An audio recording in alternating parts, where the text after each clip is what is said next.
অন্যতম আসন পূর্ণ করিবার জন্য প্রার্থী মনোনীত হইয়া সত্যনিষ্ঠার সহিত প্রতিজ্ঞা করিতেছি যে বিধি দ্বারা স্থাপিত ভারতের সংবিধানের প্রতি আমি অকপট শ্রদ্ধা ও নিষ্ঠা পোষণ করিব এবং ভারতের প্রভুত্ব ও অখণ্ডত্ব অক্ষুণ্ণ রাখিব।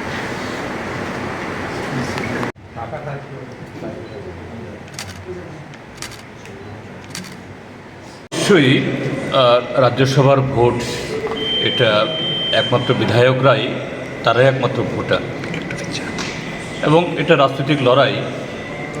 সেই অঙ্কের হিসাবে, অঙ্কের বিচারে সেখানে সংখ্যাটা আমাদের পক্ষে নেই। কিন্তু আমরা যে প্রেক্ষিতে কমরেড সুদন দাসকে আমরা প্রার্থী করেছি, কমরেড সুদন দাস শুধু আমাদের রাজ্যের না, সারা দেশের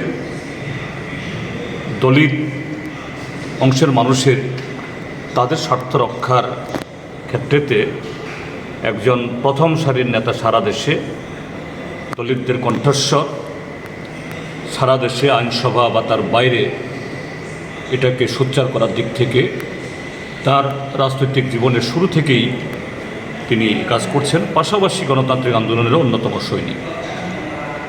তো সেই হিসাবে এই বিধানসভাতে এই দলিত বা পশ্চাৎপদ অংশের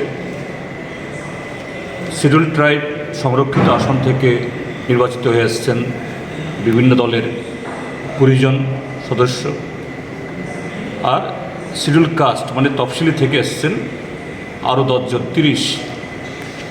আর আমি শিডিউল ট্রাইব হলেও আমি নির্বাচিত হয়ে এসেছি একটা সাধারণ আসন থেকে।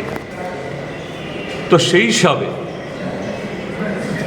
আমাদের দেশের প্রত্যেক রাজনৈতিক দলেই বলেন যে না, যারা পশ্চাৎপদ, পিছিয়ে পড়া দলিত, তাদের বিকাশের ক্ষেত্রেতে আমাদের অগ্রাধিকার।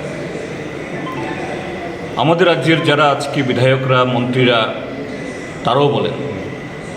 কাজে একদিক থেকে হলো সরাসরি এই অংশের 31 জন বিধায়ক আছেন, আর অন্যরাও যারা এসটি বা এসসি নন, তারাও যে দলিতদের বিকাশের ক্ষেত্রেতে তারাও কেউ এর বিরোধী না।